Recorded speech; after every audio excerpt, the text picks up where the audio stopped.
Okay, folks, welcome to Vote TV Prime Time Show. Karibu. Tuko live, broadcasting all the way from Virginia, the United States of America. And remember, today's show is broadcasting on 4 platforms at the same time. That is the Vote TV YouTube channel, the Nelson Mike Podcast YouTube channel, Vote TV Facebook page, and my private page on Facebook at Nelson Mike Madam Morioki, and on Twitter at Vote Television. By the way, Karanja, leo tuna go heavy. So today's show is broadcasting on 5 platforms. Sisi ndio wengi. Watu wameanza kuingia. I can see Never Late, Moses Kokach saying haro, Mr. Nelson, Mr. Karanja. Thank you very much. Karibu Karanja. Jintroduce. Sasa umekuwa member hapa. Salimia watu. Ambia watu uko wapi. Alafu tuendelee. Okay, kwa majina naitwa Jackson Karanja, nimetoka side za Elementaita Nakuru County. Tumekuja at least tuweze kuelimishana na tuweze kusaidiana. Kwa hii ulimwengu huwezi jiweza ukiwa peke yako, mpaka mshikane mikono. Hapa bibi yangu alikufia Saudi Arabia, ndio najaribu kung'ang'ana nipate nani akapata usaidizi. At least aweza kurudi Kenya. Pia tumzike, maisha yaendelee. Talk about bibi yake amekufia Saudia. That's a picture. Our sister Njeri ambaye amekufia Saudia. Karanja amekuwa hapa the whole week. Tumeongea, tumediscuss, tumejaribu kuona njia za vile tunaweza tukasaidia Karanja. But tonight's broadcast is a special one. Why? Because tonight we're making yet again another personal appeal to the governor of Nakuru County, Susan Kihika. Akuje, aingilie hii maneno, aone vile anaweza kasaidia Bwana Jackson Karanja, watoto wake who have been left behind. 3 children that are all now under the care of their dad. Ukiangalia kwa screen, we have the topic of the day. What killed Njeri in Saudi Arabia? Governor Susan Kihika, please help this family. Dennis Robson tuned in, saying, to my link. Dennis Robson, do you want to join the show? Kama taka join hapa, you can join. Then again, I think what they mean, nimeelewa. Angalia kwa screen, I'm going to put the number for those who like to help the family, those who like to help Jackson Karanja. The contact number is on the screen. The M-Pesa number is on the screen. And we will tackle this subject in details yet again. Kumbukeni, broadcast ya leo is dedicated to the family, Jackson Karanja, the 3 kids. Na leo tunataka the governor wa Nakuru County, Susan Kihika. Kama kuna mtu ambaye anamjua personally, or maybe her page, maybe her platform, tag her on Twitter, because this family needs help. Mamake Jamal, angalia kwa, nita invite another guest hapa. Angalia kwa comments. That's the link. Mamake Jamal is also the other lady. Ni Mkenya mwenzetu ambaye alifungiwa jela Saudia miaka 2. Back in Kenya, she wants to join us. Aongee pia atuambie yale alipitia, mbona alishikwa, mbona alifungiwa miaka 2. So Karanja, topics ni mingi. If you're new here, do me a favor. Like, share, and subscribe to this channel as we continue to grow. Remember, this broadcast is being live streamed on 5 platforms. VoTV YouTube channel, the Nelson Mike Podcast YouTube channel, the VoTV Facebook page, my private page at Nelson Mike Murioki on Facebook, and on Twitter at Vo Television. Karanja, naona our sister yuko hapa. Finally.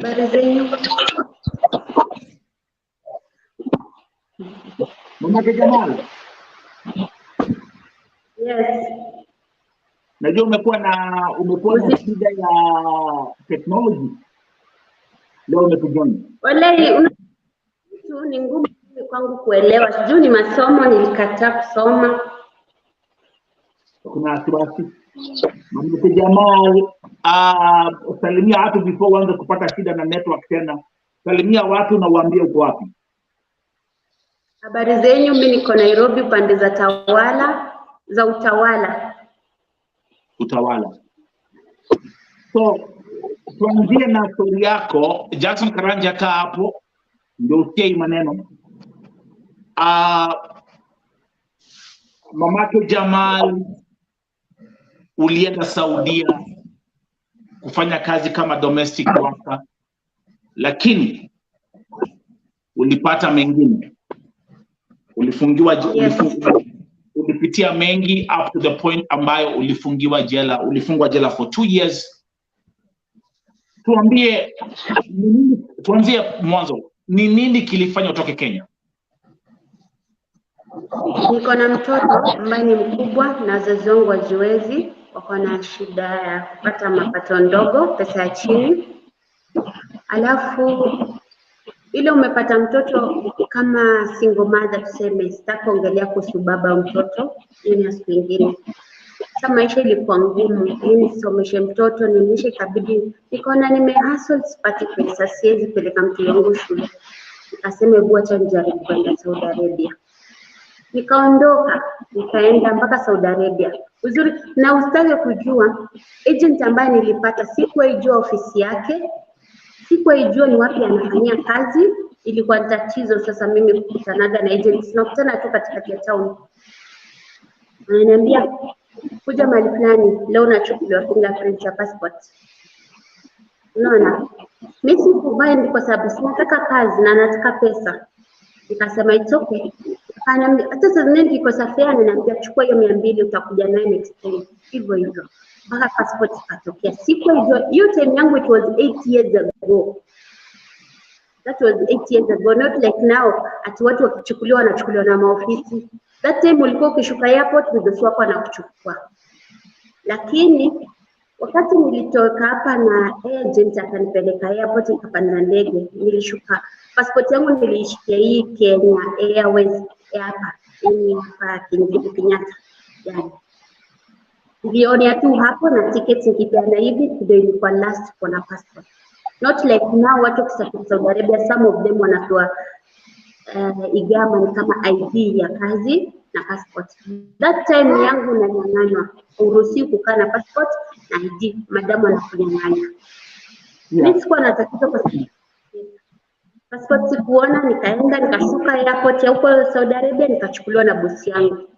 Bosi yangu akanichukua, kesho yake unajua alinyang'anya simu yangu ya Kenya. Akaniambia simu hii hapa haufai kutumia. Ukitaka simu uniombe mimi nikutumia simu yangu.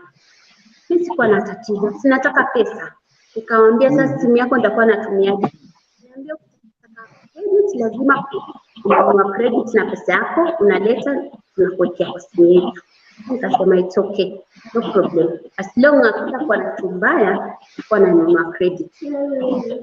Huyo mwanamke Mwarabu alikuwa na mimba ya 4 months, of which nilikuwa naogopa kwa sababu mwanamke ako na mimba na unajua atanidharau, atanipiga, atanifanya vitu vingi, lakini haiku happen hivyo for the beginning, yani mwanzo. Nilikaa naye mpaka akajifungua kwa miezi kama 6 alijifungua baadaye. After kujifungua maana for this 6 months mamangu alikuwa nikikosa credit mama anapiga simu, anapewa simu tunaongea. Lakini after amejifungua mamangu akipiga simu aniambia leo mamako amepiga simu chukua simu.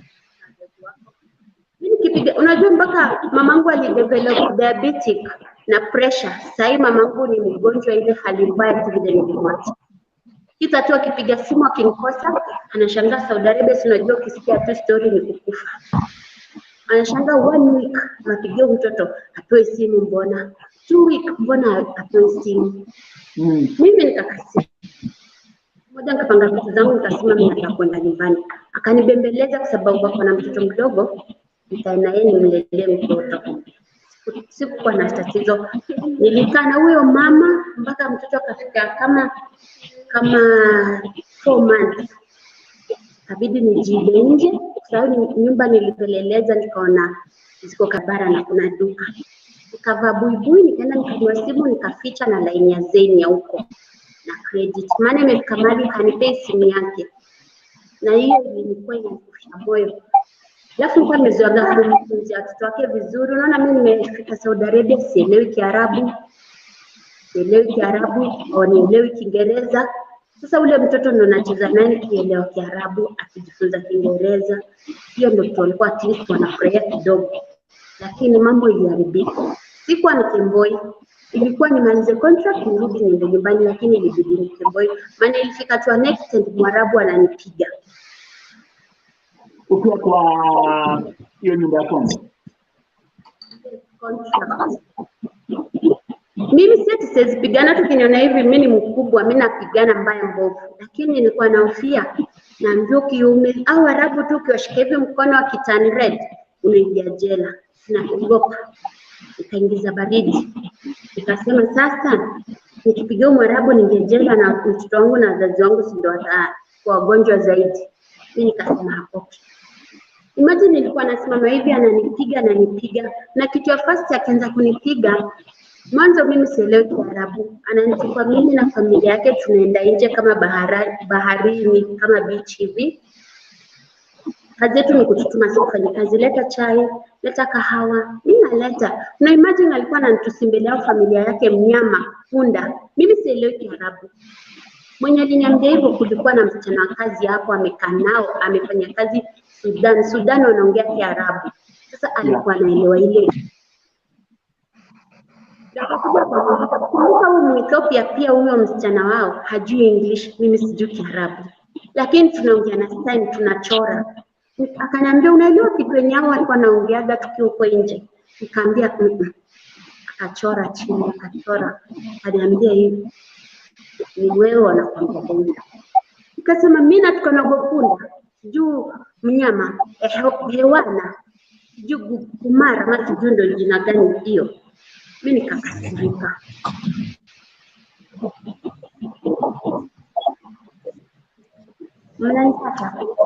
Yes, by the way, let's welcome my brother Edgar Odhiambo. Edgar Odhiambo alikuwa hapa jana. Welcome to the broadcast. Right now we have our sister Mamake Jamal ambaye alifungiwa Saudi for jela for 2 years, and she's telling us her story as we proceed. Let me give a shout out to Joyce Valeria, Susan, saying hello, Mr. Medamo and Brother Karanja. So today's show, our brother Edgar Odhiambo, who is a freelance journalist, Jackson Karanja, ambaye bibi yake amekufia Saudia, will continue covering that story. and mamake Jamal is right now on the spotlight akituelezea yale alipitia akiwa Saudia, having served 2 years in a Saudi prison. Okay, mamake Jamal. So wakaanza kusema ulikuwa unatukanwa, ulikuwa unafanywa mambo. Endelea.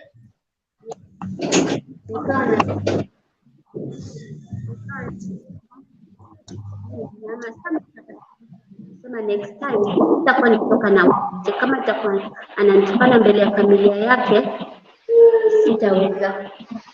Itabidi nifanye kazi nyumbani, nifanye kazi za nyumbani. Hata nikitoka Kenya kuniambia mambo ya kutoka nje, nilikuwa nafanya tu ile turo yangu nzuri. Naona nimeacha mtoto wangu mali tu iko acha nifanye mtoto, yani vitu mzuri ndio Mungu ananipea nyumbani. Unaona?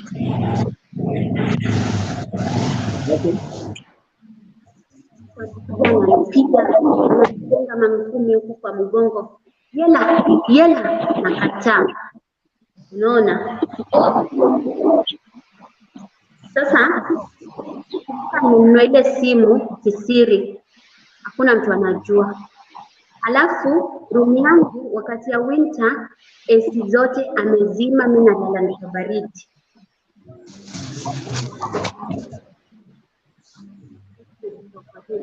Mimi na simu yangu haina funguo, of which hata nikiwa navaa anakuja anaingia tu anafungua. Wakati ya sama AC pia inaharibika, kingine hamezima, siruhusi kwa nini na AC. Inakuwa tatizo mimi kwa na AC wakati ya sama, hata joto inakuwa mingi. Lakini sasa unapata hata hajaninunulia sabuni, hata ukimpea pesa mwambie basi ninunulie Rexona, joto ni mingi hataki. Utasurvive aje kwa room? Unafaa ulale uamke asubuhi kazi na ina AC na kuna joto ile joto. Inabidi nilale kama funguo nikilala. Sasa nakumbuka room yangu haina funguo.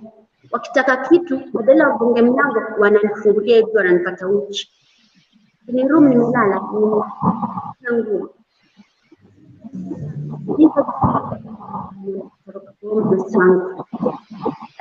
Kitu yenye nilifanya nikatoroka zaidi, alikuja akajua ile simu ambayo nilienda kununua nje. Akapata hiyo nimefiti. Ananiambia hiyo simu umetoa wapi? Sikumwambia nimeenda kununua nje, nilimwambia wakati nilitoka Kenya ilikuwa na simu 2 lakini ulipata moja ukachukua. Hii yangu, hii nyingine zote nilitoka nazo. Akaniambia na laini ya wapi? Nikamdanganya ina laini, maana nilitoa haraka. Sasa hapo tukawa tunaminyana, tunapigana. Can you imagine used to box and hivi. Yes, ya mgogo. Nimwambia, "Ni mnapenda kazi. Leo ni wewe uchukue simu basi. Lakini mimi na wewe tupigane. Ukitaka nipige leo ulete siju bunduki." Mimi nilikuwa mrudi by the way. Sikuwa nimenyamaza hivyo. Hakuweza kuninyang'anya, maana pia mimi nimshinda nguvu, lakini alikuwa tu ananipiga. Hiyo ilikuwa ni kama nimemaliza sasa 1 year and a half kwa hiyo nyumba.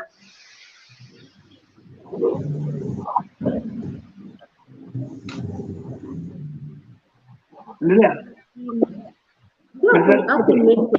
Nataka dunia kuna hivi. Najua historia yako ni ndefu sana. Najua hii story ni ndefu sana. Tufanye hivi. Mbrada ndio jambo iko hapa, ambaye amekuwa kwa airport hii wakati jana Septemba alifika Kenya, ambaye alipitia deportation, na pia jana wakati Njeri Chalagat alifika airport. Wewe my sister mamake Jamal ulifungwa na ukafungiwa jela miaka 2. Let's do this. Nataka utuelezee.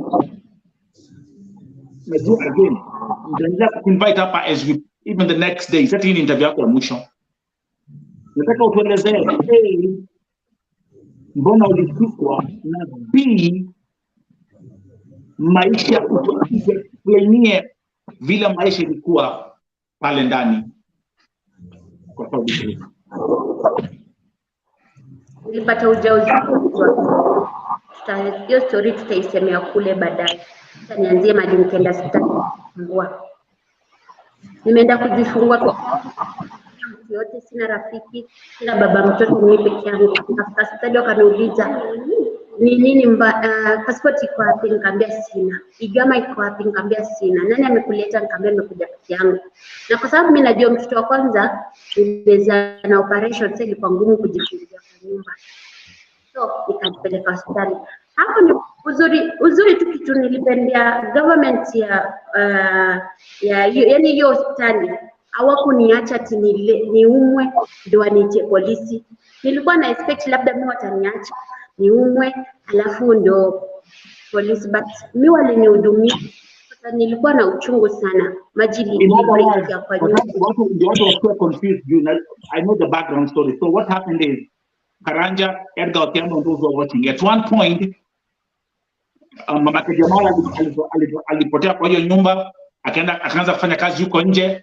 At one point akapata Mkenya, at one point akapata mimba. That's what she's talking about. Okay, na hii mimba ambayo alipata ilikuwa ni Mkenya. Na huyu jamaa Mkenya, wakati mamake Jamal alipata mimba, Mkenya akamruka. So that just for those who are watching who are confused, sasa hapo ndipo tunaanzia. So what happened is mamake Jamal alikuwa Saudia, akapatikana akona ile mimba. Saudia hauko supposed kupata mimba kama una marriage certificate. Ni ukweli mamake Jamal. So that was the condition. Akashikwa akawekwa ndani. So tuanzie hapo. Tuanzia kwa vile ulipelekwa kwa mahakama na vile uliambiwa. Polisi kanipia usipotuambia ukweli baba mtoto mwenyewe utakunyang'anya mtoto utaenda naye. Mimi nikaogopa, nikaambia baba mtoto acha ndio hii hapa, kazi anafanya hapa, namba ndio hizi, nikapiana kila kitu. Lakini unajua sisi Afrika tukijifungua watoto wakiwa wadogo unakaa kama mzungu. Umeelewa? Lakini ikifika time ana change kala yake, ukinyoa nywele za kwanza kala inarudi Afrika. Imagine walinishuku wakaniambia, wako polisi akashika simu. Kwa nini mtoto baba ni mweusi na mtoto ni mweupe? Umeona? Mimi nikawa nashtuka. Mpaka nilikuwa nalia hata sijali ile operation niko nayo. So after 2 days, sasa ni 4 days, nikakuja nikachukuliwa. After nimekaa hospitali nasema umedischarge. Sasa madaktari wananiambia unaweza enda.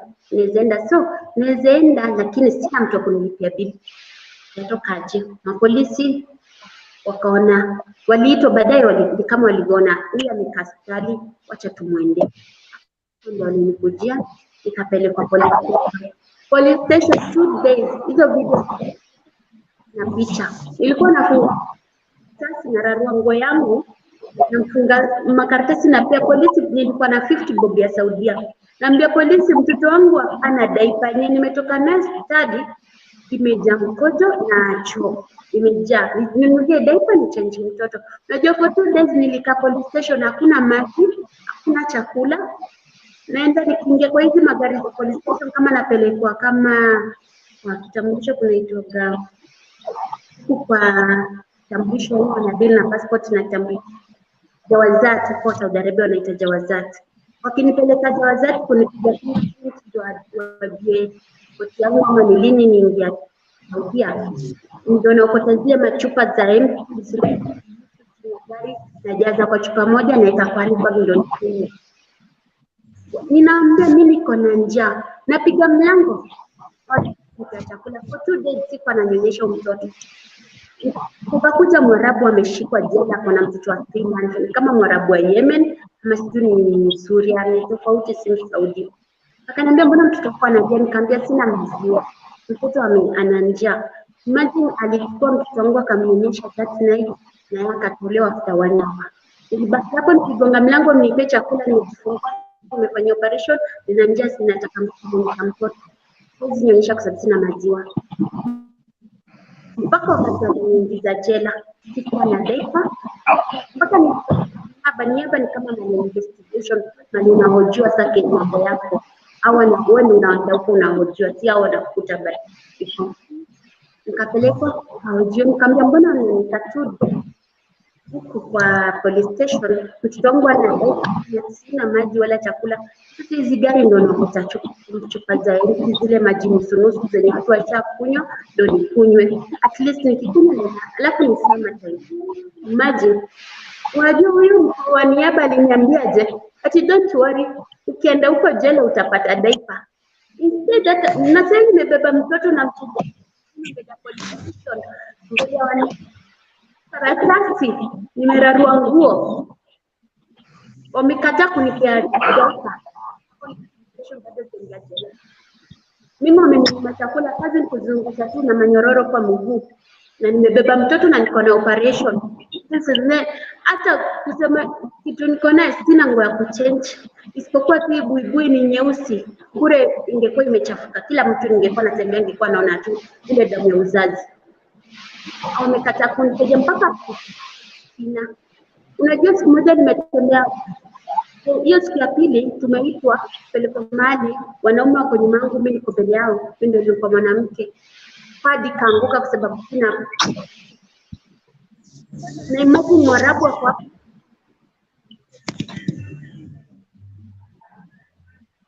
Mimi sikuwa na tatizo, nilisema bora nitakuwa na mtoto wangu, hakuna mtu atachukua, hakuna shida. Kitu ukitaka waninyime chakula itoke. Mpaka nikaingia sasa jela. Mimi mgeni, alafu naogopa. Ulipelekwa jela wapi? Kwa jamaa. Sikupigia mamangu simu, alafu kuna huyu mswale. Huyo mwanaume mbaya kabisa, ndio mwenye kabisa aliharibu kila kitu. Huyo mwenye anasema juu ni embassy ya Kenya, anasaidia watu huko jamaa. Huyo kabisa ndio aliharibu kila kitu. Juma. Aliniambia nikiwa ndio namjua. Yeah, I know. Juma. This Mamake Jamal, just again for the clarification, Mamake Jamal alihukumiwa miezi 7 jela. So that was the initial sentence, 7 months. Lakini ilibaki spent 2 years in prison. As we proceed, I'm going to give you 10 more minutes. Lakini kuna vitu ningetaka to make sure to explain here. Ulipofika pale kwa jela, ulipata Wakenya wengine? Yes, lakini Wakenya si wengi, ni mimi tu niliingia peke yangu, lakini hawana watoto ndio walikuwa wengi wenye wako wana watoto, lakini kwa watoto ni mimi peke yangu ndio nilikuwa Mkenya. Kulikuwa na wamefunga kama 3 months, lakini washamaliza, lakini hawaendi nyumbani. Ukimaliza kesi yako ni nini? Hata niko na 3 months Saudi Arabia, na hapa jela 3 months. Kiarabu sielewi, ile bishana na Mwarabu kidogo tu visa, akasema nimemthreaten kumuua, ndio maana nimekuwa jela. Ni wa Kenya.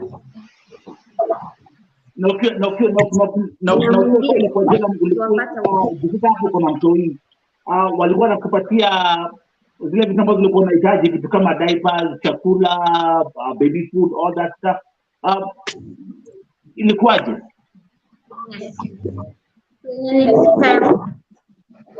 Bewa nilipo kama nililetewa diaper, nililetewa maziwa, na Cerelac. Hapana, mtoto kwa mdogo wa Cerelac mpaka afikishe 6 months. Nilipewa hiyo jela ya kwanza, nilikuwa nani after nimepiga mlango. After nimegonga hivi mlango, ninaletewa kama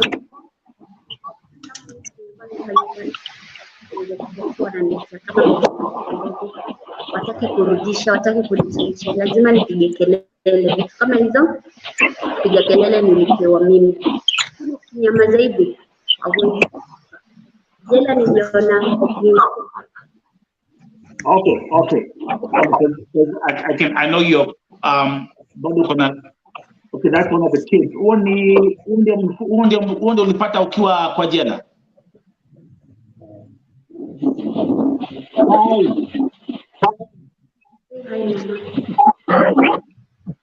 Anaitwaje?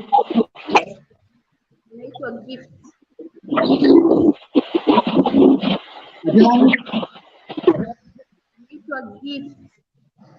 Gift.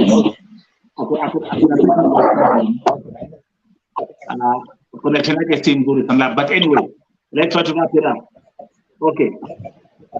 Mama Jamal, ulikuwa ukae pale for 7 months, ulikaa for 2 years, ulikuwa unapigia majamaa wa embassy, umetuambia hakuwa na respond, hakuwa anakuja kuangalia kesi.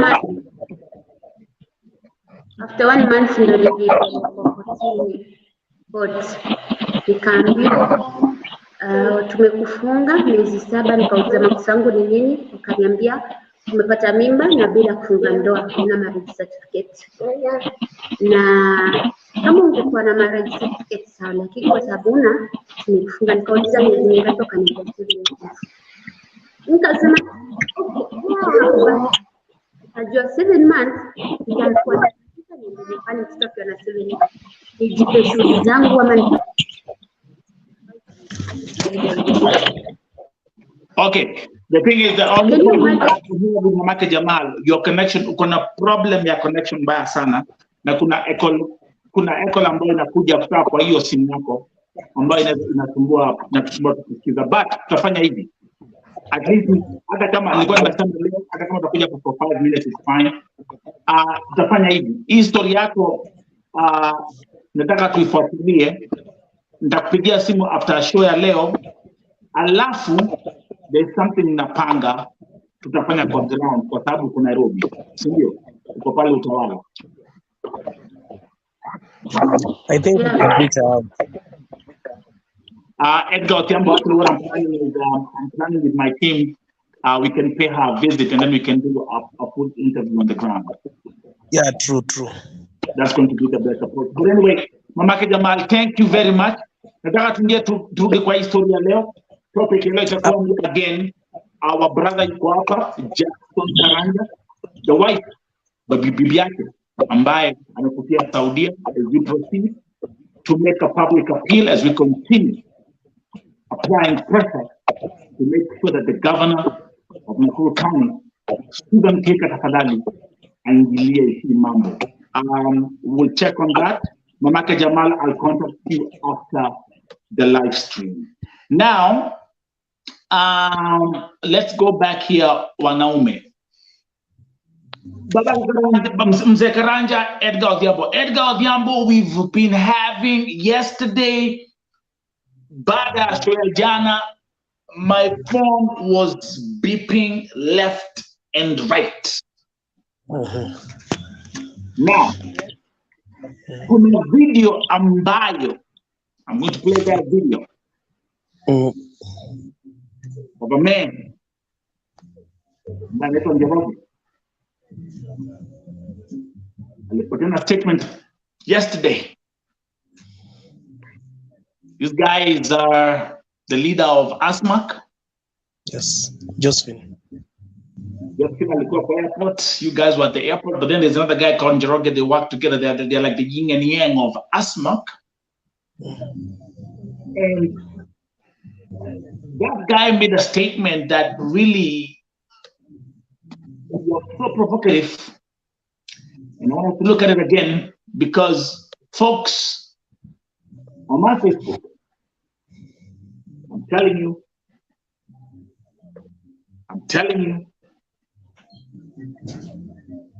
give me 1 second.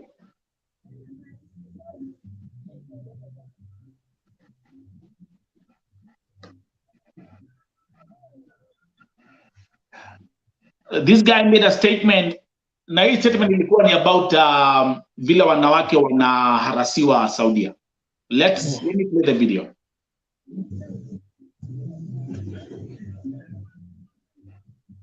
When she gets problems, she starts complaining. I was harassed. By who? Was this person one who brought you inside Saudi Arabia? No. The answer is very easy. If this is the not person who brought you, then why you complain when you come back that you are sexually molested by your boss? Which is this boss? Saudi Arabia, they have their beautiful ladies. They don't need our ladies. They need our workers. Let us be open and let us be truthful. I have stayed in Saudi Arabia for 10 years. I know the cashier down at the up. Let us speak the truth. Hata nyinyi mumesomesha mamaidi wenu ndio wakuje kufanya kwa nyumba yenu. So let us be realistic actually. Before we come to crucify Saudi Arabia and that they are doing slavery, let us ask ourselves, how can you pay for a slave to get a passport? You pay for a slave to get this and that and even schooling. So we should encourage our people to have discipline.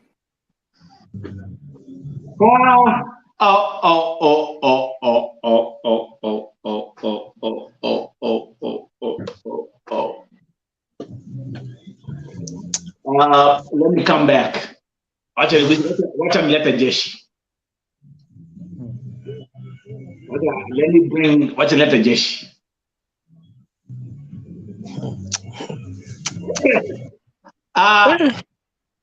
Mungu anisaidie kunyamaza.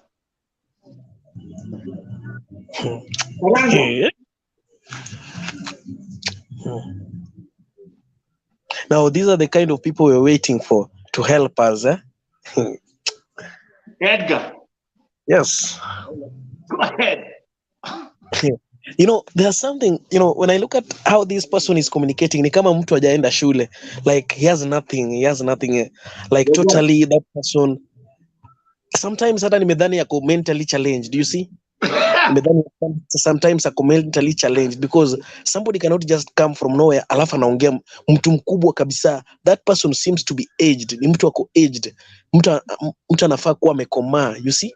And the way that person is reasoning, like totally ana reason tu kama mtu tu ameokotwa tu mahali and being given a, you know, being given a cheo fulani tu, and then, you know, the kind, you know, how that person is reasoning totally, I don't like.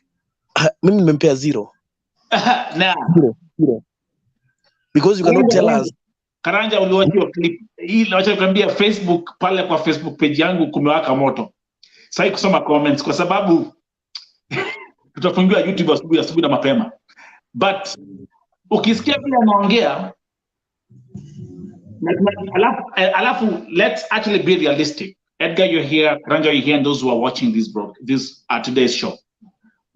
Alafu tuko hapa, we have another case where the wife of Karanja amekufia Saudia. Karanja, hebu tuambie how you felt when you watched that video. Hiyo video kwanza ni ya kuudhi kwanza, cause hiyo mzee amekomaa na akona watoto wakubwa. Kitu ya kwanza akona watoto Kenya, mabibi wetu wanaenda huko Saudi Arabia. Kali yangu amekufia huko. Ni kama mtoto yake. Hata hiyo mzee ni mtu amekomaa. Alafu hapo kuongea ati aseme ati wako na wasichana warembo sana huko. Kama wako na wasichana warembo, mbona waenda kuwarasi wasichana wetu huko ki? Sexual harassment. Mbona? Karanja, there's one statement, the one that ile ilifanya blood pressure yangu ichape 676. Aliposema Saudi Arabians have beautiful women. They only need our women as workers.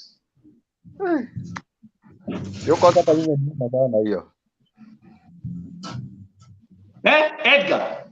Yes. Now, let me actually break this thing for you technically. Number one, ASMAC. ASMAC is not a government organization. So ASMAC is not the National Employment Association. This is a group of clowns who've come together who are actually own agencies, but they always act like they are doing something helpful. And yesterday was actually the best day. Kwa sababu, najua Njoroge, najua Josephine Muriuki. Tuanzie hapo. And let me bring you back to this when I was dealing with kesi ya Beatrice Waruguru. Yule ambaye nilisaidia ndio mwili yake iachiliwe. I remember. 1 year. Mamake Aruguru alipiga makelele akalia for 1 whole year azike mtoto wake, walikuwa wamekataa kumpatia mtoto. And these two people, Njoroge and Jackson Karanja, are the ones who came in the picture and destroyed everything after I put in the work. Mungu anisaidia kunyamaza. So, but kwa wale ambao wanatazama hii kitu, ukisikia jina ASMAC has nothing to do with the government. Now, number 2, again, this is a group of clowns who actually own agencies, and these are the cartels that we talk about when I speak about human trafficking. They will never, ever condone human trafficking, slavery, and also condone when our sisters are killed, wakiuliwa. They always say ni makosa wasichana. Wasichana wakiuliwa ni makosa yao. Wakiuliwa hao ni kemboi. Wakisema wanachapwa hao ni kemboi, wanafanya makosa, wanataka kufanya kazi. That's what they do. This week. Let me tell you something. I think I've interacted with this Josephine not only once. I've interacted with her in different occasions. I remember the case of Beatrice Waruguru. That's right. At that time, let me just give you an overview of what exactly happened during the arrival. At that time, I was not having that. I was around, but I was not that active because I was somehow, I feared for, fighting for people. At that time, nilikuwa na ile passion. I had that passion, I need to fight for this. I need to know exactly what happens to our ladies in the Middle East. So the moment I went there, I was like, sikukuwa karibu kabisa. I was like, I was recording the videos, but I was like, niko kando kidogo. And then I had her, just, was the one complaining. Anasema mara sijui nini, what do you want here? What do you want here? The family wamesema wataki. And the family were the first people, to look for media, informing media, tusaidia. I know even he reached you. The family reached you. They wanted the case. I was giving instructions from this table what they should do. Yeah, they wanted help. So when we are there, wakaanza kusema sijui nini. So it's like, let me just give you, tulienda hadi manyumbani, Yeah. We had a crew, like it was me, another lady from Kisii called Cyprian Oenga. Yeah. We were broadcasting that live here. Yeah, Mazishia Beatrice. Yes. Yeah. So let me tell you something. Upon venye tulifika hivi, tulikuwa kwa gari, tukifika tu hivi tukapata tayari walikuwa wanatungojea sisi. They were waiting for us. Then they told us, we have been waiting for you. Mmekuja kufanya nini hapa? Yeah. So wakakuja wakatunyang'anya kila kitu. Let me just tell you, walikuja kutanganya kila kitu. And the person who was in charge was Josephine. Yeah. Josephine was the person who was in charge. Umekuja mahali hujui mahali popote. It was in Embu. You don't know anybody. Yeah. Then the moment mnashuka tu hivi, mmekuja mkanyang'anywa kila kitu. Our cameras, our phone were being taken away, our ID were being taken away, the ID for media were taken away. And then we were told, you guys were not going to record anything. That's right. And Cyprian, Cyprian, because she was a lady, she could not stand this. She had to run away. Akaomba leso akajifunika. You see? Yes. We were here. Now, like hata mimi nikakuwa stranded. I don't even know what to do. You see? Yeah. Now my phone has been taken away from me. I have nothing to communicate, to use, like, to communicate with people, niwaambie ni hivi na hivi, you see? So ikaenda baadaye. So I had to still question them, why are you guys taking my phone? Irudisheni basi simu yangu. You guys you want to record this thing, na familia wenyewe wamekataa msirecord anything. I remember. Imekataa. Now that family ndio walitupea direction mpaka tukafika kwa Boma. Yes. No. And by the way, remember, kuna kitu moja walisahau. Babake Beatrice Waruguru. Remember, there's something which I'm bringing out. The father of Beatrice Waruguru. Kuna vitu tumeongea, kuna vitu ataongea hapa. Jua itasimama. So, Josephine Karanja and Njoroge. Lakini mwambie hivi. Sisi ndio wengi. Let me. Sisi ndio wengi. This video. And Edgar Odhiambo, let me actually rewind to what happened Ghana when Nelly arrived. Kwa sababu let me tell you something, Nelson. Let me just tell you something. Yeah. Before Nelly arrived at the airport, they did the first shot whereby I think Josephine and Salome, they did the first shot. You know, the first video they did, Yes. they were trying to explain, oh, we are at Jomo Kenyatta International Airport, Yes. and we are here to, receive Nelly from Saudi. We have done this and this. The first shot was explaining. They explained in the first shot. Even I told that person, you cannot upload this video if you don't have like exact information, because these are now cooked information. These That's people right. are trying to, cover up everything. You cannot come up and do this. When he showed me this first video, Josephine was happy. They're waiting for we are waiting for Nelly Chelagat, because we have done this and this, and we are always there to protect our ladies working in Saudi. You see, so that was the first shot. That was the first shot before Nelly arrived. When Nelly arrived, now the chaos started. You see, yes. now she was not even given that platform, to continue, covering up everything. In other Because words, after that, Nelly became mad and he wanted to, fight her. Now, Kizeni, nyamba mna watch hapa. Karanja and the viewers. Salome and Josephine walikuwa wamekuja hapa wamejipandika makeup, ready, prepared to give false information. And now this is the beauty of journalism, and this is the beauty of something we call freedom of speech. Because like Edgar amesema, we have the footage. Josephine akisema, oh, sisi watu wa listen, and by the way, I don't want to be disrespectful. Next time, take to look at Taifa Mama ongea tu Kikuyu. Because the way they speak English, Kikuyu and English mixed together. But anyway, I don't want to get into that. The picture alikuwa anaambia atu ni ati vile wanashughulikia kesi sisi tukiwa asma. But I told you, Edgar, when I saw the video, nikakwambia, look at the body language. Number two, for those who are watching, and guys, we will bring this video out for you to see, because nime edit this. Hey, it's a movie. Akaulizwa ni nani alilipa ticket ya Nelly Chelagat.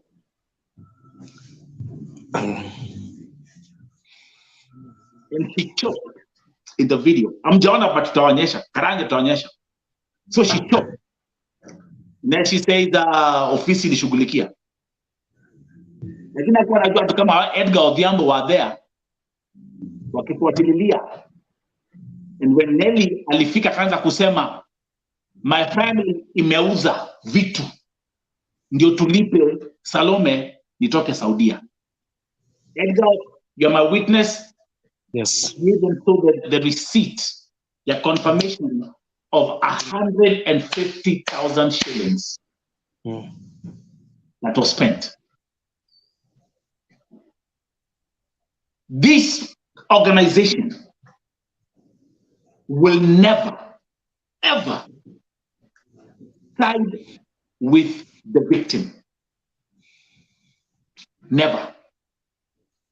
Never. Hata wakiuliwa, hata wakipigwa, hata wakifanywa mambo, they will never. So what I'm saying is, I'm putting out a second and another public warning. ASMAC is an organization that is run by human trafficking cartels. And these folks, people like Njeri, and by the way, can I show the video again? Can we play that video again? Let's play this video again.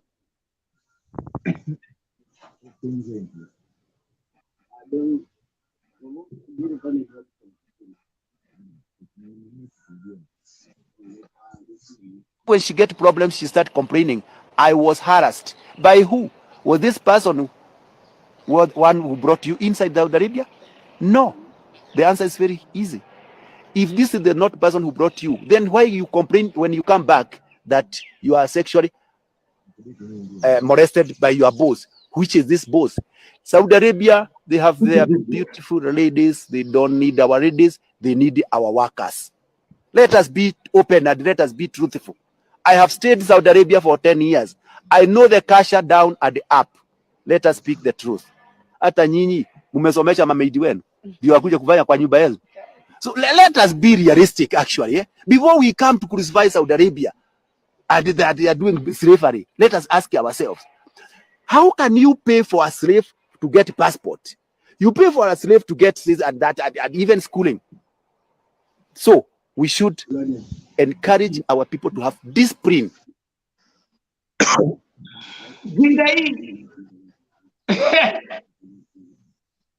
The question, how do you pay for a slave, pay the passport, pay? I mean, what is this guy telling us? Seriously? Hiyo ni kitu ya maana anafanya hapo, kwa sababu kama unalipia, hata kama unalipia mtu anakuja kufanyia kazi, but yeye anataka kuoneshana ati watu wetu ndio wako na makosa. Yes. Kama bibi yangu amecomplain mara ngapi? Nilikwambia bibi yangu boma ya kwanza ndio atoke, alipitia shida. Yeah. Na machozi kwa boma ya kwanza. Yeah. Kwa hiyo anasema sijui sexual harassment. Hizo ndio zimejaa huko. Yeah. Nasikia watu wengi wanasema ati bosi wako anakuletea wanaume kwa nyumba walipwe kulala na wanaume. Yeah. That's right. Hao wanaume wanakuja kulala naye ni Waarabu. Wanasema wako na wasichana. Mbona na wanawake wa Afrika? Wacha niwaambie. Edgar, let me tell you something. Not all the domestic workers that are, are going to, the Middle East to look for this, to become a domestic worker. These people are not, these people have papers. We have people who have degrees, but due to unemployment in Kenya, lack of employment, the government is not even creating, employment opportunities for these people who are, these people who are learned. These people have, they have documents, they have degrees. That's right. Somebody who can, somebody is an engineer, he has done his courses, he has that, the degree, but still, because lack of employment pushes somebody, to go to the Middle East, just to look for an employment. And somebody's here is complaining, talking about you what and what, oh, you don't pay for what, that kind of, that man, hata kuna mali tunaweza kaa na yeye bwana. Mimi hata nikamwambia tukiingia kwa meeting, yeah, hakuna tunazoongea na yeye. Hakuna kitu mimi namwambia tu. I remember, let me give you an example. Hata nimetoana nao mbali. These asthma crooks. When I rescued Faith, ambaye alikuwa amechoma mkono. Faith alikuwa kila mahali. Alikuja Kenya. Me, I was just getting phone calls. Hey, Nelson, we're going to book Faith for KTN. We're going to book Faith for Citizen. We're going to book Faith for... Faith was on every major network in the country. These clowns could not fathom that I'm here getting interviews from major networks and they're not getting any platform. They were begging me. I can show you, where is Eliab? Where is that guy called Eliab something? The guy was like, hey,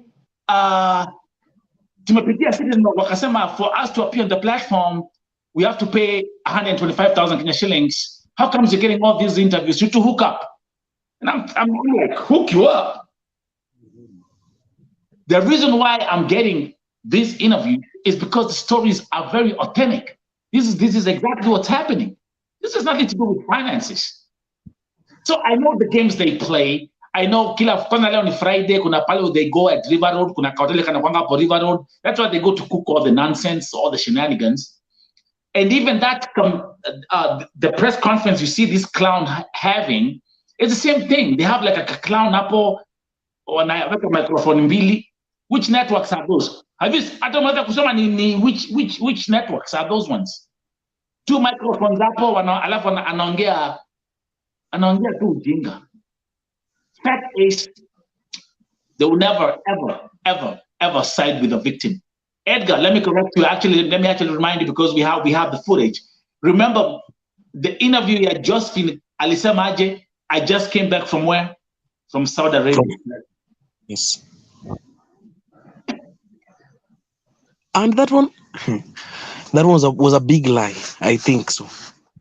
I've not done my analysis, but when I look at the way alikuwa anaongea, it seems like, you know, alikuwa anajaribu kusema tu, yani, you know, to clear up everything through the media, you see. But when you look, that's what they do all the time, and they fail all the time. So you see, Josephine was at the airport trying to act like I'm Holy Mother Teresa. And meanwhile, on the other hand, in Njeri, the same organization, the same people, the same folks, is out there doing his complete verbal diarrhea damage. All I want to, again, I'll do it. Yeah, I remember there is this question that I asked. I think I asked Josephine. When you look at that interview, the last part, there is this question that I asked Josephine. We are having a lot of cases whereby our ladies are being mistreated. Meanwhile, when you report this case, I remember I reported a case about Giovera Agency Limited, you see? And the moment I went to report this case about Giovera Agency Limited, I found out that Giovera Agency Limited was operating under expired license, which expired on 12th of June. And during that time, I think it was on, 21st of July, and they were still operating, and their license expired on 12th of June, you see, 2022. And I had to confirm, with the NEA, the National Employment Authority. I had to confirm on their system. Yeah. Everything that I was doing, I was confirming. I think I was with the family of the lady who was also suffering in Saudi. And we had to write a letter, the family had to write a letter, and, I liked what they wanted, what they wanted, the family, they wanted NEA to help them, with. So I think when I wrote, when I checked at NEA, and they were asking me so many questions.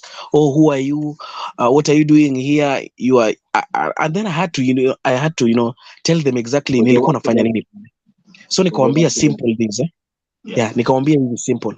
Nimekuja hapa, and the main reason why I'm here to help this my brother, because her sister is in Saudi, and she's not like ayuko sawa kabisa.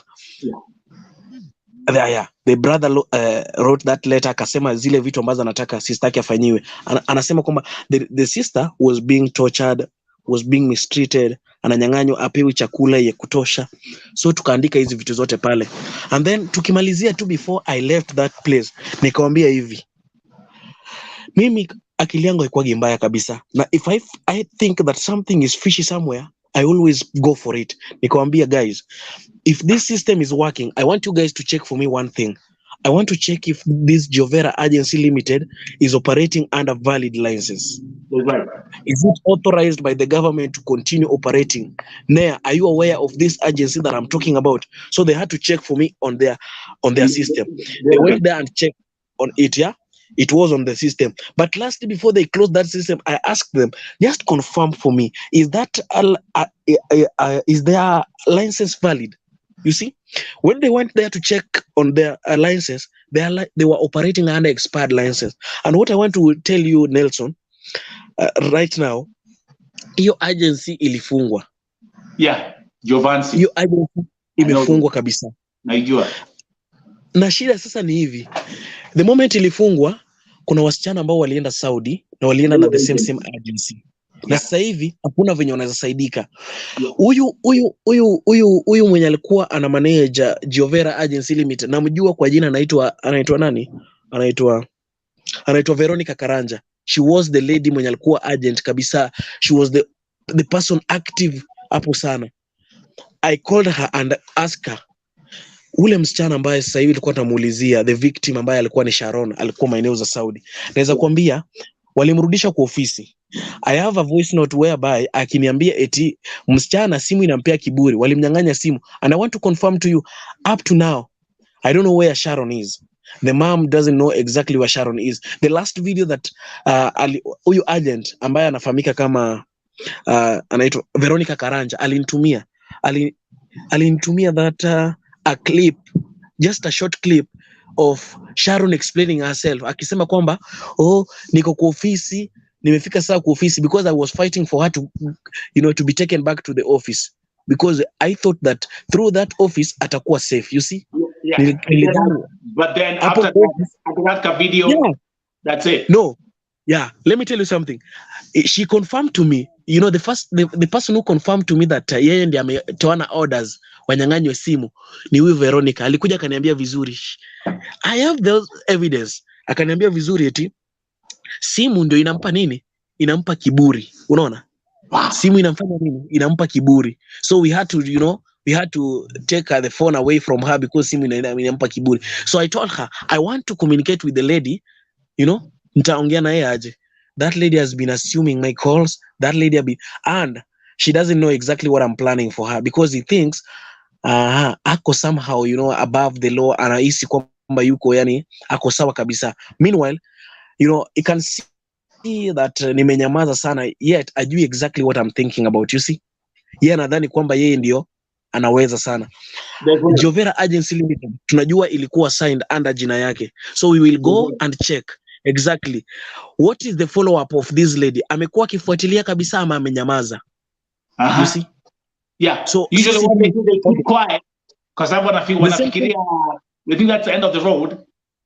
As they keep on, remember, because the contract which the agency signs with the slave master is a 2-year contract. So let's say kama say Sharon unafanya kazi for 3 months kimeumana, and the same thing with Karanja's wife, umefanya kazi for 2 months, 3 months kimeumana, ukienda ukisign contract sasa wakibadilisha nyumba, the contract doesn't go from the 4th month henceforth.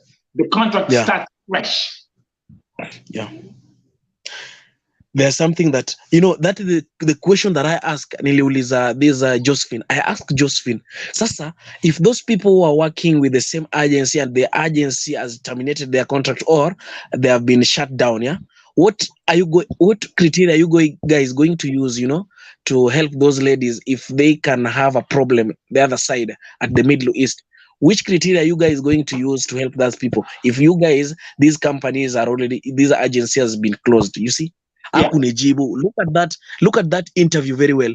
She was not even able to answer those kind of questions that I was asking. We're taking notes, and the way I'm editing the video, I'm actually putting I'm putting comments on everything which he's saying. A perfect example, tuangalia bibi yake Karanja. Hana Njeri, ile agency ilimpeleka Saudia. Karanja si imefungwa? Yeah, imefungwa. Hebu kwanza again, hebu akumbushe tena. Agency again imefungwa. Ile ya Saudia, it's another story. It's like it's 3 middlemen involved. Alizelewa hapa. Hebu tukumbushe tena Karanja vile hii story, what's the process ya hii agencies wote? Unajua kama kitu ya kwanza alipeleka training na agency inaitwa Gloria. Yeah, hii Gloria ikampelekea Mwarabu. Huyu Mwarabu akampeleka na kampuni inaitwa Van Agencies, yeah. Kutoka Van, huyu Mwarabu naye ako na agency nyingine bado, hayuko kwa hii Van. Huyu Mwarabu ndiye ampeleka na hii kampuni inaitwa Van Agency. So there's a third, okay, so there comes the third agency in play. Okay. Sasa hii ya tatu ndio sikumbuki jina yake kwa hiyo ni mpya hiyo Mwarabu ako naye saa hizi. Yeah. Hizi mbili ziko nyingine they under the Mwarabu. Van iko under Mwarabu.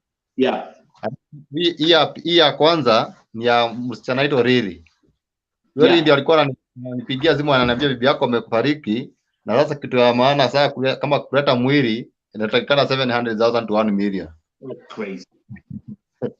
Na anakupigia anakupea ripoti bibi yako amekufa. Alafu at the same time anakuambia unataka 700 million to 1 million to 107,000 to 1 million. By the way, walikwambia pole. Hata walikwambia pole ama in condolences ama ni haiko kwa condolences, kama mtu amekupigia simu anakuuliza umesikia story za Ann? Nikamwambia za Ann, nimesikia but ndio ngoja wewe niambie kwa nimekupigia simu siku mbili huko nashika. Crazy. Akaniambia pole, simu yangu siko nachukua na mambo gani, siko na hiyo namba yako, but nilikuwa nakupigia nikujulishe bibi yako alifarikia Saudi Arabia na alifariki akiwa deportation center. Na alikuwa sasa yeye story yake Njeri alikuwa ananipea niambia alikuwa anajaribu kutoroka deportation center. Ndio akaanguka na kichwa akagonga chini na kichwa kapasuka, ndio akafariki hapo. At the same time ananiambia sasa kitu ya maana fanya before tushughulike pande itafutaga 700,000 to 1 million ndio tuweze kuletea mwili wapi hapa nyumbani. Sasa nikamwambia sasa ndio alipea ripoti, alafu mnaendelea kuniuliza maneno ya pesa. Hizi pesa 700,000 mtu akienda Saudi Arabia ameenda kutafuta pesa ama alikuwa ameacha pesa nyumbani ndio in case enda apata shida apata pesa ya kutoa ndio. So nikamwambia haya so nipe basi document zake nijue kwa upande gani amepelekwa mochari gani ndio at least niweza kufollow up. Akaniambia hata pia mimi naletea report na Mwarabu kwa sababu nilipelekea Mwarabu ya Ann, nipelekea Mwarabu Njeri ampeleke Saudi Arabia. Yeah. So nikamwambia sinipe basi ya Mwarabu, namba ya Mwarabu basi nicommunicate naye direct. Akaniambia wewe kuja Friday kwa ofisi tutapatana sisi wote wapi? Kwa ofisi tuongee. Ndio tupange. Mimi nikaacha kazi nikachukua gari on Friday nikaenda hadi Nairobi. Najua hiyo ofisi yenye hiyo nilikuwa najua hiyo ofisi ya hiyo Mwarabu but sikuwa najua ni alipeleka Njeri. So kwenda kwa hiyo ofisi nikauliza nimetumwa hapa na Riri. Mwarabu wako? Ati Mwarabu leo ingia leo ni Friday. Lakini anakujaga sana saa 8. Kupigia Riri alikuwa anashika simu. Na Riri umeongea naye anakuja? Ya Riri ya kujagi Nairobi. Kupigia Riri ashiki simu. Nikamwambia mtu atakuja saa ngapi? Atakuja saa 8. Kuja saa 8 sharp. So na kulikuwa masaa saa 3. Nilikuwa nimetoka Nakuru mapema sana. Kulikuwa masaa saa 3.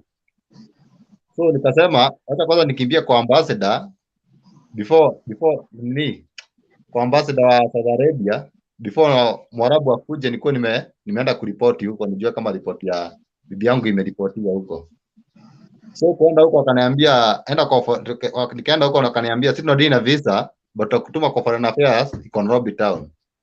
Mimi ndio nikarudi kwa foreign affairs hapo Nairobi town. Na akantuma huko hapa hivi office zao zinaitwa diaspora office. So nikaenda huko kufika huko naye hata nimeingia tu nimeanza kusema nimekuja kuripoti kifo cha bibi yangu amekufia Saudi Arabia. Akaniuliza kwanza ukutapata pesa ya kwenda bibi yako huku Kenya?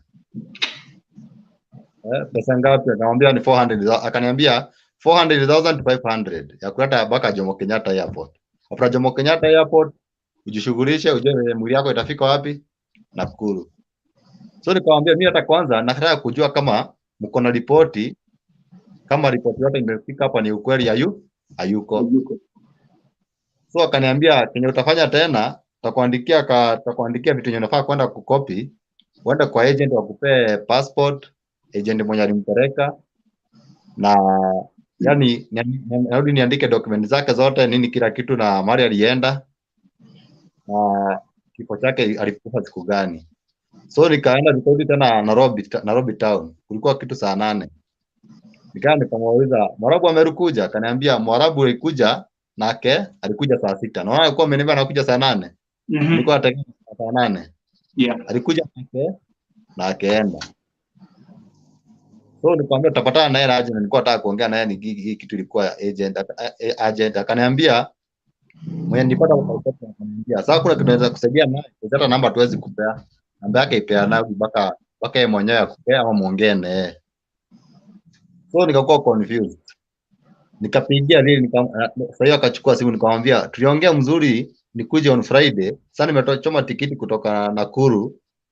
Nimetumia fare kukuja hapa na Nairobi. Tukuje tuongee tofauti hiyo tujue venye mwili itakuja hata kama hayuko.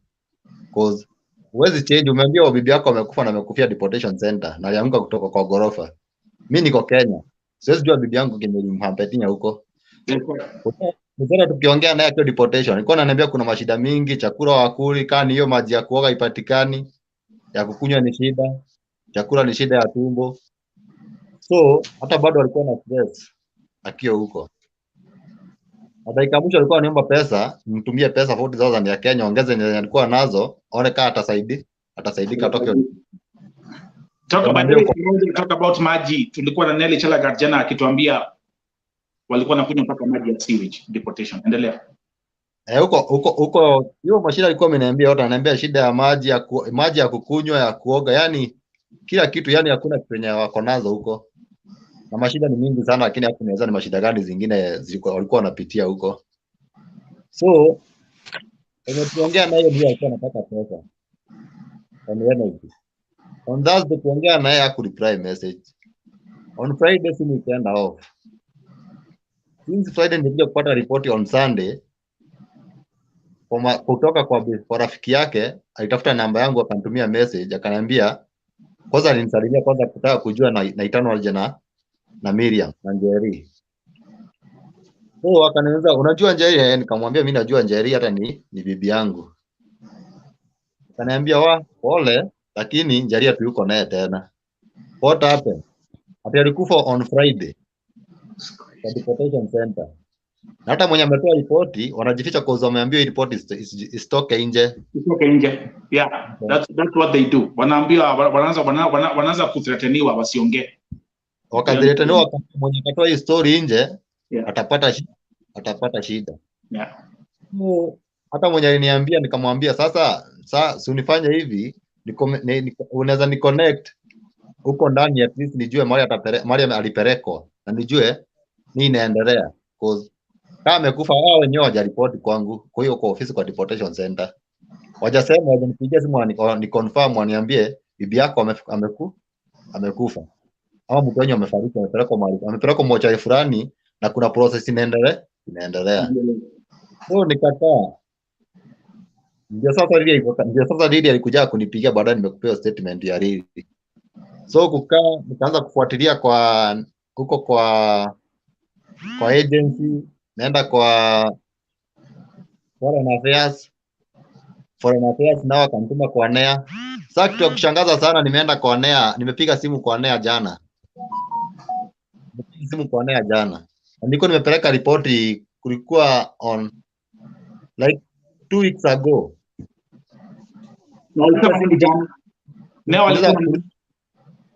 Piga simu kwa NEA jana kuuliza process ya Miriam ya Njeri venye inaendelea.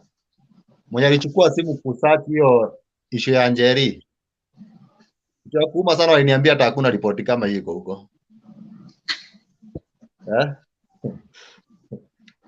So Monday inaenda. Foreign affairs nimejua kuongea naye hii wiki, wananiambia ati huko Saudi Arabia ati hakuna simu inaingia kwa ofisi zao huko, ati simu zote wanasema network hakuna. So nikauliza, hata mimi niuliza mwenye nilikuwa naongea direct, kama uuliza nataka kuniambia ofisi ya serikali inadina mambo ya serikali inaweza kosa wifi ama strong wifi ama inaweza network. What a stupid excuse. A whole week ni excuse ina gani? Ati hakuna network kama hakuna connection. Hata tumejaribu kuricha hawapatikani, tunapiga simu hawachukui, tunapiga simu tumetuma email warudishi. Tunapiga simu tukamwambia. I like the fact kwa sababu kumbuka Edgar amekuwa airport check moyo akiingia na Edgar especially jana yesterday for me was the best day. And also remember every time we get to Asma wakiongea, they always keep on saying, oh yeah, and by the way the embassy officials were very very helpful, they did their job. Bure kabisa. Hiyo ni shida. Ona kama bibi yangu amehangaika huko, boma ya kwanza akaenda akahangaishwa hata kitoka huko alikuwa mgonjwa. Yeah. Baba alikuwa ananiambia alikuwa anauzwa. Sasa sijui alikuwa anauzwa wapi. Ndio akatoka huko. Kama iko hivyo mapema ameenda kushikilia wakamweka huko akakaa 3 months ikaisha. Akamwambia kaa kidogo before mfanyikazi wetu akuje. Alafu ndio wewe urudi kwa agency wenyu. Haya. Sasa ya kwanza hiyo miezi 3 kwanza hakulipo. Ilisemekana imetumiwa agent. Imetumwa kwa agent yake au ataendea pesa wapi? Kwa agent wake. Na mali alikuwa kazi na kwenda kwa agent ilikuwa na 5 hours. Sijui ni more than 300 km. Yeah. Kwenda baa kwa Capital City ya huko mali ilikuwa ndio nasikia agent wao walikuwa. Sijui ya ama kunaitwa. Yeah. So akaendelea kuvumilia kwa hata alikuwa na any means ya kwenda kama ni passport ana estoka aende. So ikabidi avumilie. Sasa kwa wakati huo sasa msichana mwenye alikuja mfanyi wao wa kazi wakati alikuja mwenye wameagreed anakaa 2 years contract. Sasa amekuja akamwambia sasa mfanyikazi wangu amekuja sasa kana wasichana wawili kwa nyumba. So kupiga hiyo agent ya huko ichukulie simu. Kufuatilia ati ilifungwa haikuwa na barua zili expire kitambo. So ilifungwa. Lakini kitu yenye huyu mama Mkenya alifanya alimuitia polisi kwa alijaribu kumwambia tufukae na yeye hapa mkeo wawili kulipaka pesa kidogo mwisho wa mwezi. Akamwambia siwezi kaa hapa unipe pesa kidogo nyumbani niko na familia niko na watoto na niko na familia yetu nataka usaidizi wangu na watumia pesa nyumbani. So akamwambia kama ni sio hivyo nitabidi kuitia polisi kupeleka deportation center. Na hiyo mama ndio alifanya akamuitia polisi akapelekwa sasa huko mahali anaenda kukufia. Even hapo mweza 2 weeks kwa hiyo deportation center. Huko ni mali ya serikali ati mtu anaweza enda akue ati usikie uko safe na huko ndio unaenda kuwa unsafe. Unaweza kuwa unsafe zaidi. Nelson. Yes. Jackson and Karanja. Yesterday after having that conversation that we had here, yeah. You know, sometimes before even I could sleep, one of the ladies au kuna hiyo group ambayo ilitoka Saudi. So I had nilikuwa na mmoja wao alikuwa amenipia namba yake. So you know I had to call her and ask her. So you know after that she posted a picture and you know I was just going through. Nilikuwa amepost picha fulani. So I was now questioning. Kwa wasichana wote ambao naona hapa au wengine hawakukuwa pale kwa airport. Huyu pekee ndiye alikuja. Sasa inamaanisha au wengine walibaki. So I had to ask her, au wengine wako wapi? So she told me that au wengine walibaki huko. Lakini mimi naomba Mungu if God willing wanaweza pata nafasi wakuje because that kind of situation yenye iko huko hakuna mtu ambaye anaweza penda sana ikuwe hivyo. So I had to, you know, nikamwambia what you need to do, can you please help me with one of them, kama unaweza nipea one of their contacts nimpigie. I just want to ask them how are they doing at the deportation. The deportation I heard it was called Sakan so akamwambia give me the contact, akanipea contact ya moja. So nikapiga simu. When I was just relaxed, you know, after that interview sasa nilikuwa napumzika tu after that conversation that we had, so I was just, you know, I was just relaxing. Then I asked, give me that contact. I wanted to confirm. So when I called that lady, we started just communicating, asking them how are they doing, because I called one person but now they were like 2 people on the same bed. You see, now it's like now they wanted now to communicate. Sasa ananiambia the kind of situation wanapitia, eti unajua nini hapa Saudi, yani hapa Saudi tuko hapa deportation. Everybody now was explaining alijikutaje deportation, you know. Nikamuuliza wewe ulijikutaje deportation? Akaniambia mimi nilienda kwa yani, you know, to my boss, atakuwa tunasikilizana mara anani threaten, so mimi naye nikaamua tu mimi naye siwezi kaa hapo, acha nitoroke. So nikatoroka nikaenda kwa polisi. So from the police wakanipeleka Sankan, which is a deportation center. So moment tunaendelea na conversation, so nikasikia like a baby crying, you see, a baby crying, you see. So nikamuuliza who is that? Kuna mtoto ako hapo? Akaniambia wewe unasema hivyo, we have a lot of ladies hapa, kuna wengine wako na mimba. Not hapa Sankan kwanza, we are not only Kenyans hapa, imebeba we have Ugandans, we have Philippines, we have Indian, you see. Now nikamuuliza, kuna huyo mwenye nasikia hapo mtoto analia kando, na huyo ni wa wapi? Akaniambia that is a Kenyan lady, but aizitaka kuonekana kwa kamera, you see.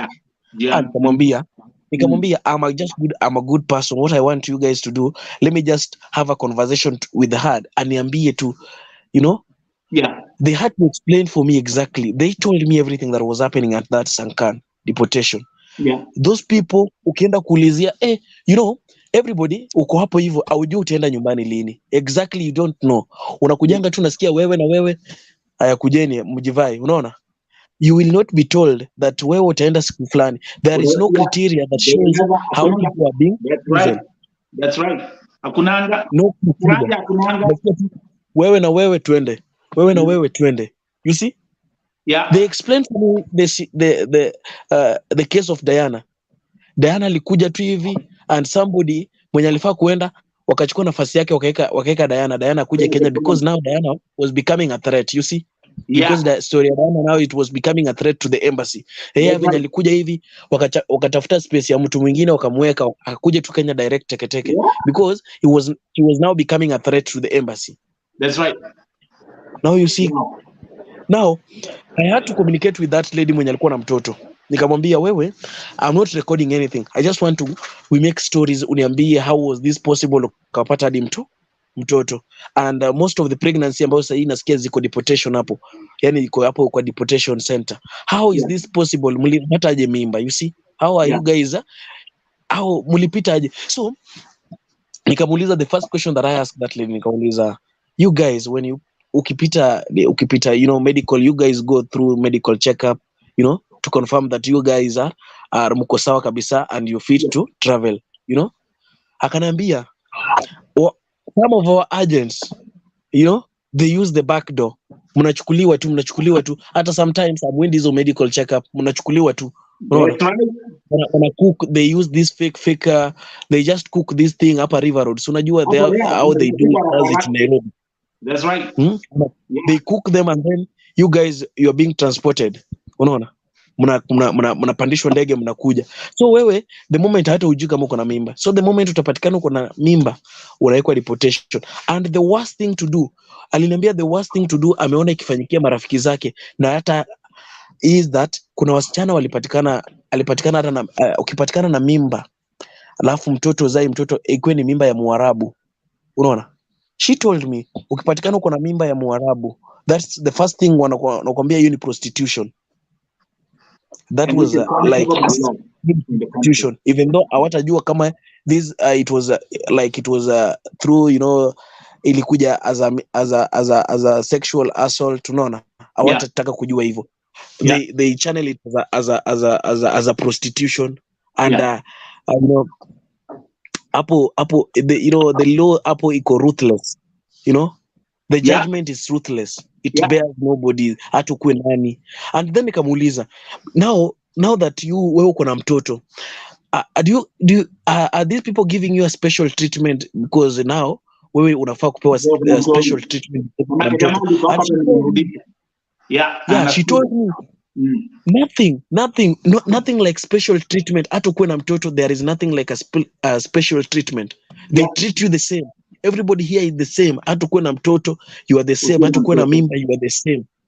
The treatment at the deportation center, that is Sankan, the treatment is the same. Hata kuwe na mtoto.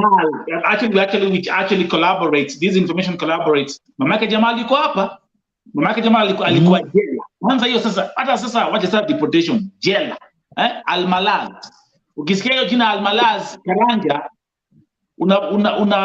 unapata goosebumps because the kind of things nimeambiwa na wasema about what they go through in Al-Malaz ni mambo ingine chafu kabisa. Sankan deportation, by the way, Edgar, is a private deportation. Kuna sasa ile ingine mbaya inaitwa Tahil. Mama Jamal, sijui kama watusikia. ulipotoka Almalazu ukirudi Kenya ulipitia Tahili ama walipeleka tu airport direct? Nilipelekwa deportation 3 time nikirudishwa jela. 3 time nikirudishwa jela. Ulipelekwa Tahili? Inafika vifo yangu ni deportation tena narudishwa jela mara 3. So all this information which you are putting out, for so long, but I want people to hear from different people and different sources. All this information collaborate. Who knew kweli? And by the way, guys, kindly tu hapo Karanja utakuwa hapa until tutaendelea again. This is a special broadcast right here on Vote TV Primetime Show. Remember, this show, those who won't watch it today, they can watch it tomorrow morning at 7 a.m. Kenyan time on the Rauka na Vote TV breakfast. Lastly, unaweza watch kesho 7 a.m. in the morning. Endelea Edgar. Lastly, there is this thing that I think it's like, it's the same situation yenye Karanja sasa pia yuko nayo saizi, yeah? Kuna hii mambo ambayo imekuwa ikifanyika sana na naona kwamba there is a like these people are there is this negligence of these embassies, and I think also the National Employment Authority. These people are not taking that keen of what we expect them to do. The job that these people are entitled to do, these people are reluctant. These people are like, they're there. Like, it's so painful that somebody like Karanja here, anataka, even though ashaambiwa kwamba, the wife died, and even though the way, like, the exact truth about the death of her wife is not that yet enclosed. You see, kuna kitu bado hajaambiwa, so the postmortem results have not. Wacha nikwambie kitu moja, Nelson, there is this thing nilihisi kwamba sometimes I feel like ni uchungu sana. You remember when Beatrice Waruguru died, I checked on the postmortem results, and I've been checking most of these ladies dying in Saudi Arabia. I've been checking on the postmortem results from Saudi. And when you check at it, it's so painful. Unasikia kwamba wanakwambia she died a normal death. A doctor will never tell you that mtu amekufa a normal death. Which kind of postmortem is that? Which kind of postmortem unaambiwa kwamba somebody died a normal death? Beatrice Waruguru, a normal death. Eunice Okiomeri, normal death. And I remember when you... Maximilian, let me tell you, actually I always keep on reminding, there are very two special cases, ambazo me, again, I always keep using them as an example. Beatrice Waruguru, normal death Saudia. Wakati tulipoenda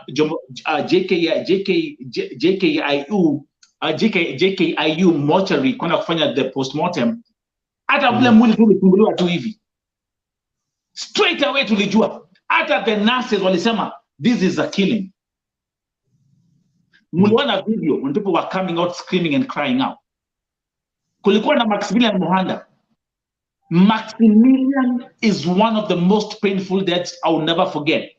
Walimchinja kama kuku. Lakini death report Karanja ilikuwa imeandikwa normal death. Alipofika Kenya, because with Muhanda, what they did was so nasty. The first thing they did, walituma mwili ya mtu mwingine. Mwili imefika airport, family kasema this is not Maximilian Muhanda. They are trying to hide the truth. They brought William, a lady from Uganda. Imagine how shameless. What a shameful act. William Max ilipofika tu hivi, the real one.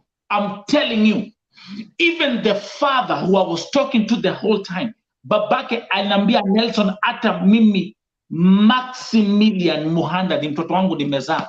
I cannot even recognize her. Tukasema hawa kina maagents naona hapa bure kabisa. Tukaambia the father of Maximilian Muhanda kanambia Nelson, uko na platform, communicate, ambia all the agents wakuja Chiromo Hospital. If they really care for our children, waambie akuje Chiromo. Hakuna hata moja alienda. Hakuna. How was Maximilian Muhanda killed? Nitawaelezea. Mnakumbuka people who have been following my platform. Number one, walimdunga na kisu mara 3 kwa mgongo. Alikuwa na 3 stab wounds kwa mgongo. Lakini she was still so strong, hakukufa. So what did they do? Walichukua shoka, wakapasua kichwa. Don't tell me. Don't tell me. Babake Maximilian Muhanda, baada ya mazishi, had to go to the alipelekwa Kenyatta Hospital. And he has never recovered ever since. The same thing, like we were discussing yesterday, niko na kesi ya Akech, Rachel Akech. Alipokufia Saudia, mamake alipopigiwa simu kwamba mtoto wake amekufa, alicollapse, and that was the end of it. Alikufa tu hivyo. That's how that family lost a mother na mtoto wao. Now, tuko hapa na Karanja. Hata kia shinda postmortem. Hii postmortem sinafaa kuwa na mtu yako mwenye na trust ikienda kufanywa at least upata report. Ama Saudi Arabia inakuwa different. What we know is Edgar can confirm. What they do is they fake the reports. Ndio mwili kuwe cleared. Ndio mwili kuwe cleared. Ndio mwili kuwe cleared. Ikuwe cleared Saudi for cargo, for transportation. Now we can actually go back again. Now watu leo, guys, take notes today because kuna vitu mingi sana hapa tutaendelea kuelimisha watu. Coming back, Edgar, to the story of Beatrice Waruguru, which is one of the most painful cases I've ever dealt with. Mwili ya Waruguru alikufa March. Walimuua March. To be specific, on the 2nd of April, ndio walimuua. Kumnyang'anya figo. Death certificate ilitoka June. Imagine for 2 months, tunatoa the death certificate. Now comes the best part. Mwili ya Waruguru, it got cleared on the 20th of September 2021. That's when the mwili ilikuwa cleared for cargo transportation. And what happens is, wakisha clear mwili, they send the document and they close, jeneza inafungwa. So we had September, November, December, January, February, March, April, May. Iyo mwili for nearly 9 months ilikaa kwa jeneza ndani. Which then confirms one thing, Edgar, and I'm going to say this publicly for the first time here. I have all the pictures, Zambili Aruguru, the postmortem. I have all the pictures. Which brings me again to what we're talking about before. Josephine Muriuki, una bahati. Njoroge, una bahati. Mwili ya Beatrice Waruguru ilikuwa imeoza. Mwili ilikuwa imeoza. And that's why, Edgar, nobody was allowed to see. No one was allowed to see. Nobody was allowed to open the jeneza. Hakuna. Jeneza ilikuwa imefungwa. I remember tukifika hapo walikuwa wameifunika. Yeah. Hakukuwa Karanja, sikiza hiyo mambo. Na those who are watching, hakukuwa na board viewing.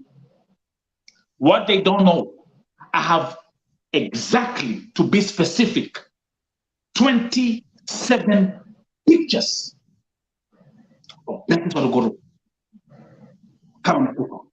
Every piece you can think about, I have it. And you people, especially the folks at ASMAC, led by Josephine Muriuki, I promise you, I will put you to shame.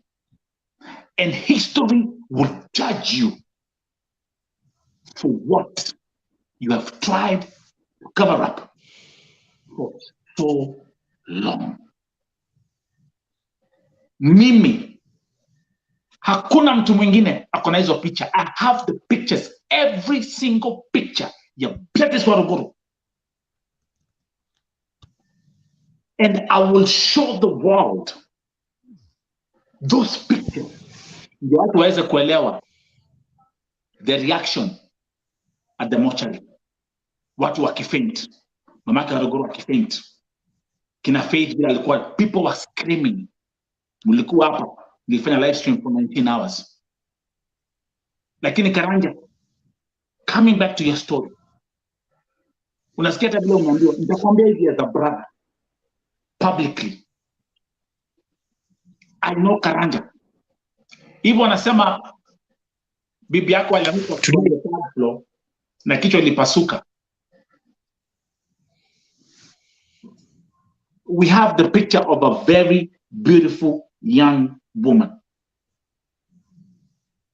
Karanja, may God give you strength and may God give you the power, because what you will receive will not be the best thing. Nitakwambia tu hivyo mama. Nakwambia hivyo nitakwambia hivyo kama baba, kama mwanaume. Hapa tuko wanaume watatu. Na comment, thank you very much for the comment. Whatever Karanja utapokea,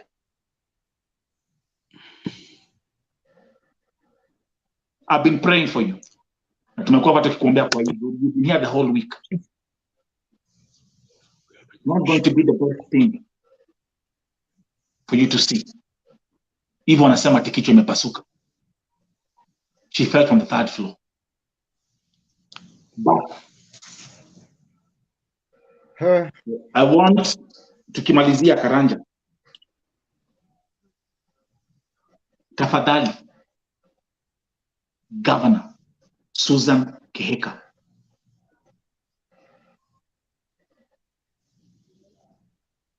we beg you in God's name.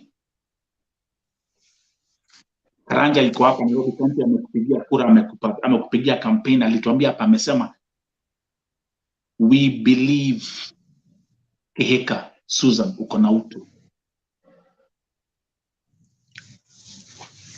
Akisimama na hii familia. Those who want to support, hapa kwa screen kwa namba ya Karanja, you can call him. Hata hata ile tu maombi. Ile kusema tu, if you want to support with M-Pesa, the M-Pesa number ndio iko hapo. Jackson Karanja 0703377841.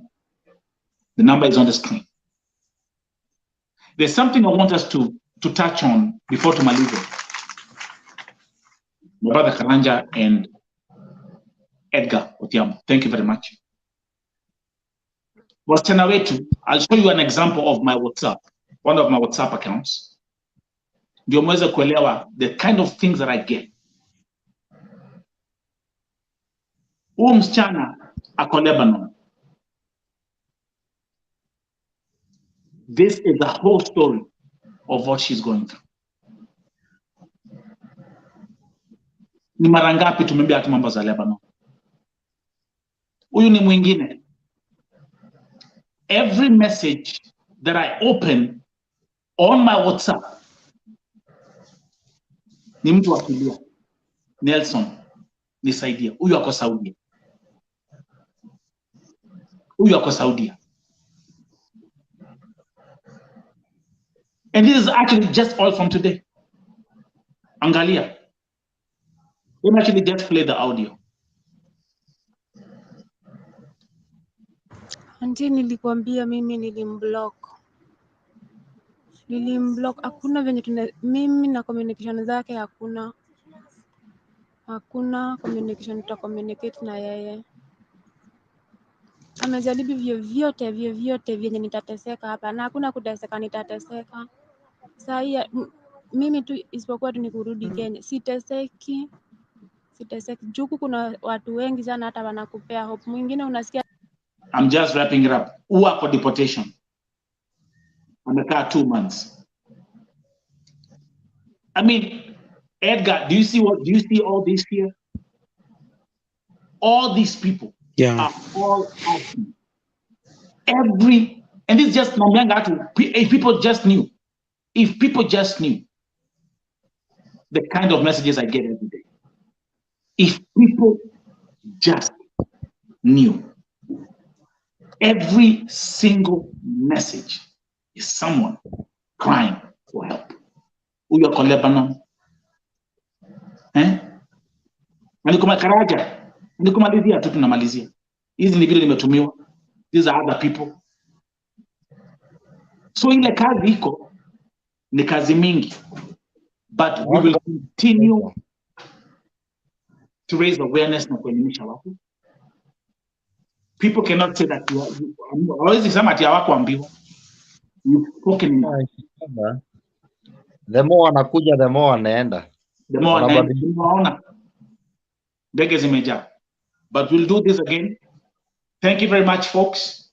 Remember, tonight's primetime show will also be available tomorrow morning, 7 a.m. Kenyan time, on the Rauka Navo TV breakfast show. You can watch the repeat. Kuendelee na maombi. Karanja will continue coming here. Edgar Odhiambo, we have a lot of work to do. We have a lot of work to uncover because it's our responsibility. Yeah. Lastly, there is, I think today when you watched Citizen TV, the story of Mwanakombo, I think this lady died in Saudi, that is early February. That is, I think, around 22nd of February.